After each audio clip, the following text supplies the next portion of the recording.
Hello everybody and welcome back. A Bristol resident says he witnessed an ape-like creature as it ate a piece of food with what he believes may have been improvised eating utensils. 58-year-old Harry, a retired man from Somerset, said that he was walking through the Leigh Woods Nature Reserve on August the 17th, 2015, when this strange event took place. Now I usually take my dog, but lately I've avoided taking her there, because she's been getting very nervous and skittish for some unknown reason. So this day I didn't have her, and as I was walking along I suddenly began hearing noises, as if someone was snapping twigs and making squeaking sounds. I thought it may have been a deer off in the brush, so I went up the path to look, and this is when I saw it. I saw this strange ape creature. It was sitting in the brambles, digging in the earth with a twig. Now it did this for about 5 minutes. Then it picked something up and began eating it. And Harry believes that this was a piece of raw meat. Harry said, then it took another twig and used it to pick pieces of meat from between its teeth. He was also aware that the strange-looking being appeared to be communicating with something. It kept looking left and was talking to something up in the trees that I couldn't see, said Harry. And I thought I heard movement from where it kept looking. Now when I say talk, it more grunted and squeaked. At one point, it started doing something with the twigs, crossing them over on top of each other like it was weaving something. All in all, I watched this thing for about 25 minutes. It was only when it stood up and walked off that I got up and also left. When it stood, it grabbed a large tree branch and snapped it off quite easily, and then leaned it against another tree.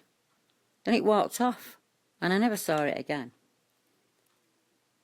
Harry says he was about 200 yards away, and he managed to discern the physical features of the creature. When it stood up, I'd say it was about 6 feet tall, and it was old looking. It had grey skin.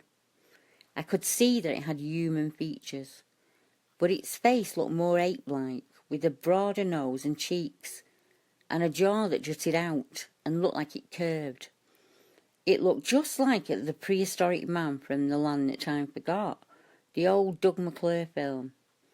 It was covered in grey hair, which had black streaks in it. Mostly grey though, said Harry. He also added that it had what appeared to be small breasts, but that it looked like a male because there was something in the crotch area.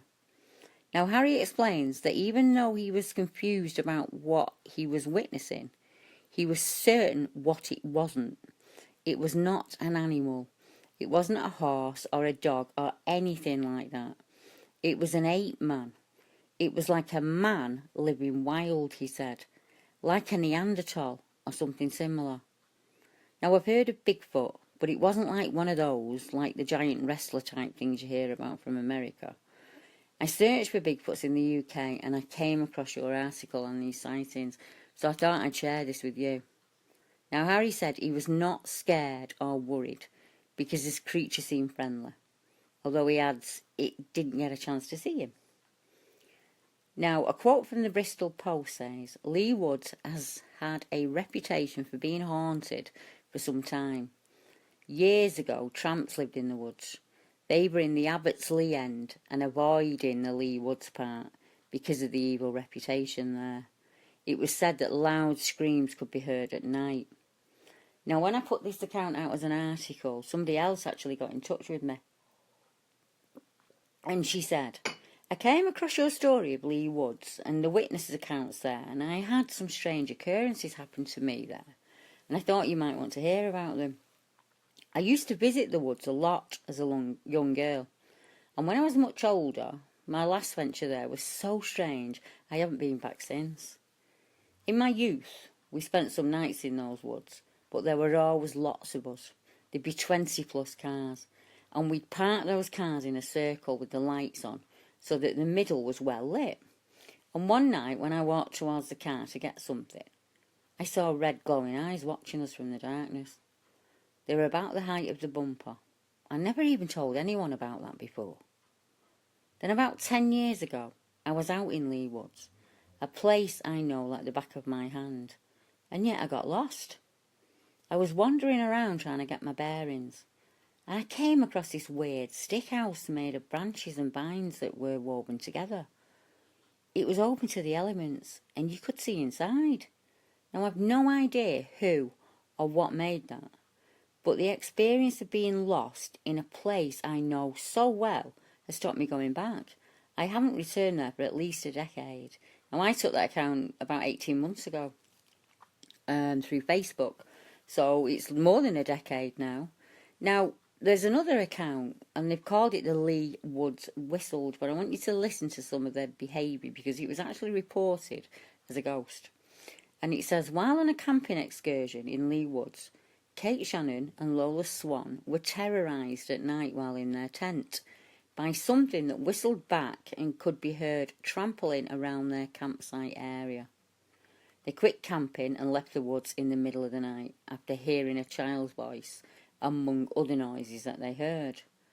The pair were camping at Leigh Woods on the outskirts of their home city of Bristol when the photograph was taken, and you can see the photograph on the website. I've added the link in the video description. Now, the women set up camp during the day, but as night fell, they say they began hearing strange noises, and they couldn't identify the noises, and they both felt like they were being watched from the trees.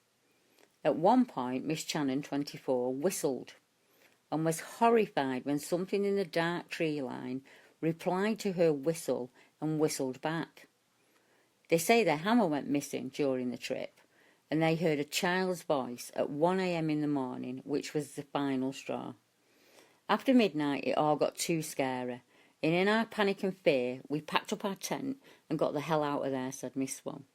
Now, they've likened their experiences to the Blair Witch Project, the 1999 horror film which tells a fictional story of 3 students who disappear in the woodland, which legends claim is haunted. Now, in the first account, we discussed where the Wildman is observed for a number of minutes, rather than a very quick view, It's not the only account we have like that in the UK. There's one man in Suffolk who gave an account which is very similar to Harry's. Bury St Edmunds resident Jeff Knights says he was out looking for big cat sign in Ofton Woods near Stowmarket when the creature showed up on August the 14th, 2016. Now, I've seen one big cat and several pug marks. That's the name for animal footprints. But I was also out once and I started to hear primate vocalisations and crashing sounds coming from the thick vegetation. Sorry, I was struggling with the writing then. I heard it as clear day, said Jeff. A monkey going whoop, whoop, whoop over and over. And then I turned and I saw it. Mr. Knight reports that he saw an animal matching the physical features of a gorilla mixed with the general shape of an ape. It was a similar colour to a chimp, he explained, and it walked fast with its legs like ours and not like a chimp would walk. It knocked branches aside as it went along with its arms. Now, they looked to be at least a third longer than ours, and I'd say in all it was probably about 5'8" tall. The creature, he says, then disappeared into the woods. I became very panicky. Now, I'm 20 stone and pretty fearless, but I just needed to go. I'm very confused with what I saw, and I'm not really sure about what it looked like, and I'm really reluctant to call it a shug monkey. Now, a shug monkey is an old southern name that covers anything from a black shuck, which is a dog, to a monkey-faced bear. A monkey-faced bear. Oh, I keep running things through my head, said Mr. Knight. This is England, not the Pacific Northwest. Now, the only other answer would be an escaped bipedal, like an ape or a monkey or a gibbon. But it didn't look like any of them. Mr. Knights added that he'd also wondered if it could be a man-made hybrid ape. Now, one of my favourite accounts comes from the Claver Cairns region of Scotland, where the great ginger rat, who was 7 foot tall and hairy all over, emptied the poacher's nets on such a regular basis that he just moved and went and fished somewhere else. Now, one of the people who lives up there said that he had seen the big hairy man walking along the railway line in a southerly direction from the forestry behind his croft, towards the viaduct, the cairns, on quite a few occasions. But he wouldn't be pinned down on the exact number of times. But he did say that his dogs went nuts on all occasions, sorry.